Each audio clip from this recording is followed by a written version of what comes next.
ভাষা ও দুর্নীতি একই দিনে আলোচনার কেন্দ্রবিন্দুতে সুকান্ত মজুমদার।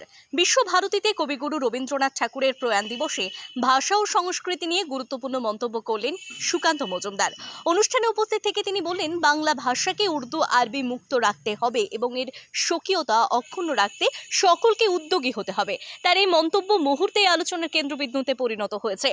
সুকান্ত মজুমদার অনুষ্ঠানে বলেন, বাংলা আমাদের গর্বের প্রতীক, একে বিদেশি প্রভাবমুক্ত রেখে পরবর্তী প্রজন্মের হাতে তুলে দিতে হবে। এই বক্তব্যে ভাষা ও সংস্কৃতি নিয়ে নতুন করে বিতর্কের সূচনা হয়েছে।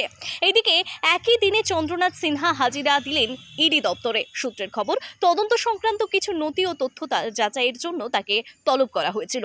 এই প্রসঙ্গে সুকান্ত মজুমদার মন্তব্য করেন, দুর্নীতির জালে যারা জড়ায় তাদের পরিণতি জনগণ দেখে নিচ্ছে।